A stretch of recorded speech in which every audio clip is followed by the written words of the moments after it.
Each tribe has such fascinating and often beautiful folklore, but with the joyful and captivating mythology comes darker and often terrifying myths. Even to this day, some of these myths become real, from supernatural spirits and monsters to prolific killers you wish you never met. Today, we will be talking about one of these stories. We call them the Draggers. It's a legend passed down from generation to generation on my reservation, and yet almost all the people on our reservation today have never heard of the legend. Only a few remaining families still tell the story to their children and their children's children. To be honest with you, it's a story I even nearly forgot having been told by my grandmother as a small child.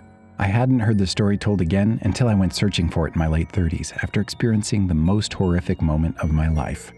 There exists a few miles of desert in one direction of our reservation. As the story goes, the people of my tribe roamed these parts far and wide for centuries. They knew to never wander the desert, as the dreadful heat of the day and the polar cold of the night would likely be your end. But there was another threat that often exited that desert, but always returned, dragging one of the tribe into the dunes: coyotes. Modern coyotes are so docile that even though I was young and impressionable, at the time when I first heard the story, I immediately refused to believe that coyotes of all things would be as aggressive as the story portrayed. And yet the legend goes that coyotes would stalk the village at night, looking for unattended children or infants to grab and drag away, whilst the coyotes' companions would growl or attack or distract the family members that attempted to stop the dragger coyote. That is why they called them the Draggers. These starved and desperate coyotes would drag infants into the desert, where they were never seen again. And often, those who followed with an impassioned attempt to rescue their loved ones would also become lost to the extreme temperatures of the dunes. Believe the legend or don't, that's up to you. It is simply the tragic and terrifying story that my family continues to share to this day. As kids, my cousins and I thought the story was nothing more than a cautionary tale, an attempt to keep us from wandering around at night, and to keep us from exploring that desert. It's funny how a place so obviously dangerous and treacherous is somehow tempting to a child. There were times in my youth where we would ignore the warnings and we would adventure out into the dunes after nightfall. Usually we would hear the howls of the coyotes and turn back reminded of the story of the Draggers. But on one brave occasion, in which we went a bit too far, we stumbled upon coyote tracks and ran back laughing at our bravery or stupidity. Now, growing up usually brings with it wisdom and experience, but that is not always the case. After all, it was my sober decision to set out into the dunes myself for a camping trip, to be alone with myself after a particularly rough year at work. I had a few days of vacation to use, and I used it to return to nature. The legend of the Draggers was but a distant memory at that point. Even if the legend had been recalled randomly in my head, I wouldn't be able to recall much detail about it. Coyotes or something, I probably would have said. Memory is a fragile thing as the years go by, frustratingly so. I set out on a clear Tuesday afternoon. I paid close attention to the weather forecast for the area, and I wanted clear and moderate temperatures if I could help it. Any foul weather in a place of extreme temperatures would force my outing to an early end, and I was afraid. Luckily, it was supposed to be clear. I settled in an area that wasn't too far from a frequented dirt road. That road wouldn't be more than a mile out if I recall correctly. That particular spot would also make remembering the direction of the road simple due to the shape of the dunes around me. The plan was not to sleep on the sand. Rather, I'd set up in my Jeep with a snug little covered sleeping area in the back. It was a 4x4 with nearly new tires, so traversing the dunes would not be a problem either. Well, I spent the remainder of the daylight reading on my Amazon Kindle, listening to the wind blow through the sandy mounds. When the sun began to dip, I built a fire from the logs I'd brought along. Dinner was deer steak that my mother always cooked so well, fried squash, and some beef franks that I roasted on a stick. Sounds like a lot of meat, but I would not go camping without having a camping snack. But maybe I should have brought marshmallows. As night approached, it was a far more refreshing trip than I even expected it to be. When the day got too hot, the night came along to cool it down, and when I got too cold, I just sit a little bit closer to the fire. That night, the desert seemed to be the least dangerous place I'd ever been. Crossing a street in town would be infinitely more risky than this, I thought to myself, thinking back on all the warnings my family had given me as a child over the years. On the other hand, it still made sense. After all, I wouldn't allow my own children to explore the desert on their own. Perhaps growing up into a more understanding and skillful adult had allowed me to enjoy and respect the desert more. I lay back on the sand near the precarious fire pit. I closed my eyes for a little while. I wasn't tired yet. I was just thinking about my childhood for a bit. Nostalgia had come flooding my heart and mind as I sat in a familiar yet wondrous setting. Even still, I found myself dozing off. Guess I was too comfortable. My eyes tore open at the sound as it echoed and bounced over the dunes and into my campsite. The jitter of my heart, my sudden rapid panting, it felt as if I had awakened from a nightmare. But as I recalled, I hadn't had a nightmare. No, I recognized the sound that woke me. Coyote howls, dog-like brethren calling out under the moonlight, signaling each other some unknown information. I placed my palms on the sand, gripping it with my fingers, squeezing my eyes shut. I reminded myself that coyotes were no danger to people these days, that a case of someone being attacked by a coyote in my tribe had never happened as long as I'd been alive. My heart rested, and my breathing slowed. Nothing to worry about. I shook some sand from my hair. I didn't mean to fall asleep on the ground, and then I picked myself up and carried myself into the back of my Jeep Wrangler. The rear of my Jeep had no glass windows, so I would be very much exposed to the cold night air. But that was fine. I was overheating from the fire anyway, so I wanted to cool down some. Plus, I had a number of blankets, one of which was heated and plugged right into my Jeep's power outlets thanks to a handy adapter. Fire still crackling near the Jeep on the ground, I lay my head down onto a pillow and closed my eyes. Despite my rest having been interrupted before, and feeling more tired than I'd been in weeks, I could not go back to sleep. I must have leaned there, tossing and turning. Eyes remained closed for a few hours before I just gave up and stared up at the stars. As I wondered if I should put my headphones in and play some music from my phone, I heard a new sound from the darkness of the desert. A child crying. A single eyebrow raised. I lifted myself up and I looked around. It sounded fairly close. Was some family out there camping as well?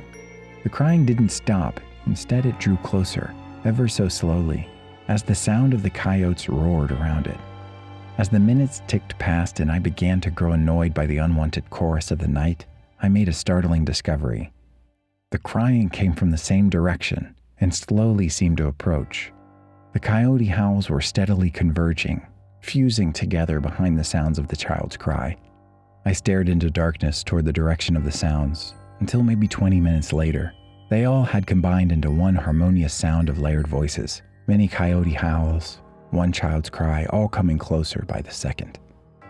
My mouth had fallen wide open as I jumped from the Jeep and nearly tripped when my foot caught in my blanket. I wasn't sure why, but I felt as if I desperately needed to put out the fire and drive away in my Jeep. Something deep, something primal in me demanded that I stay no longer here. As I started to kick sand awkwardly into the fire to no avail, thanks to one of my feet being asleep, I found it was too late when a figure emerged from the dark at the side of one of the nearby dunes.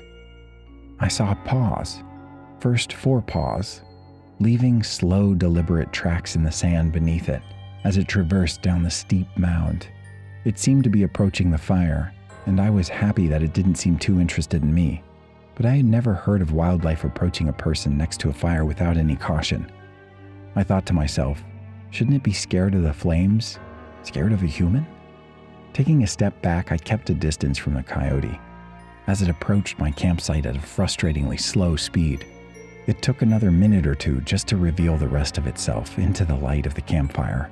And when it did, I screamed and fell to the ground. My hands flew behind me, searching as I grasped at more solid ground to pull myself backwards. Yet all I found was a sea of loose, soft sand. The coyote's furry body ended, or rather began at a disturbing point. Its face was not a coyote at all, but human.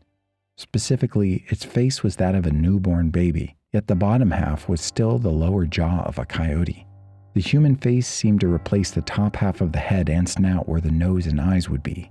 I could see its mouth open in a pant as the human face looked into the fire, the flame dancing across its tormented newborn eyes. With each step, the lower canine jaw opened and the baby's cry came dribbling out of it. Behind it, as if somehow miles back in the desert, still dozens of coyotes' howls accompanied. The creature approached the fire at a snail's pace, over the course of what must have been 5 minutes. It made it close enough to the flames to where it seemed satisfied. Then it sat as a dog would, on its haunches, its panting slowing as the heat apparently pleased it. It had wandered into a freezing desert to find solace and comfort in the heat of my fire.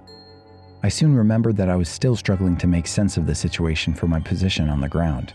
I swallowed hard, forcing bile back into my stomach that desperately wanted to rise up out of fear. As I stood, causing the sands beneath me to falter, the coyote thing took notice of me. The baby's eyes looked right into mine for the very first time. I'll never forget that moment. Its lower jaw slacked open and became motionless. As a childlike voice whispered from it, it said, "Mama." I left the fire ablaze, scrambling like a madman into my Jeep. I wanted to scream. I wanted to call for someone on my cell phone, but I could not pull my mind away from its focus to escape. And so I did. I drove as fast as I could in the direction of the road, coming disturbingly close to flipping the Jeep on a few occasions. When sand turned to dirt under the tire, I began to cry and smile. Though I no longer lived there, I floored it back to the reservation and stayed the night with my mother, who still called the place her home. She asked what brought me to her house so late in the night. She queried me why I looked so tired and scared and why I was covered in sand. I sat down on our couch and I spilled everything to the elderly loving woman. After bombarding her with the most unbelievable ghost story that was my night camping, she nodded and seemed almost unfazed. "Your grandmother spoke to me of such things. When she was still with us, you remember the legend of the draggers, don't you?" Covered in a cold sweat and my mouth agape, I nodded repeatedly. "Well, then you should understand this encounter entirely. Yeah, let me get you some tea." She sat up and walked into the kitchen. What did that mean, I wondered? How can I understand something so out of this world? After a few seconds, she returned with a hot cup of tea and sat down again. I drank as she smirked at my still confused expression. "Ah, you still don't get it?" I shook my head. Our people have always believed in the spirits of the land, spirits of the water, wind, fire, even of the earth and desert. When someone was taken from this world too soon, when a person passed away suddenly and in pain or torment, sometimes a part of them would stay behind, and it only makes sense that you would see what you saw out there. After all, it was likely the remains of a child stolen from its mother, devoured alive by the draggers, abandoned on this earth and forced to wander the colds of the desert. And there you were, with the source of heat in the desert hell. My mind reeled.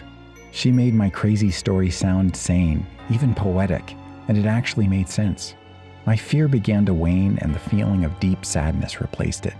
That creature meant no harm, I think, despite its frightening appearance. Then again, I can't help but wonder what might have transpired instead if I had successfully put out the fire. Or if I'd worn my headphones in the Jeep like I tried to. What would have happened if I never knew it was coming?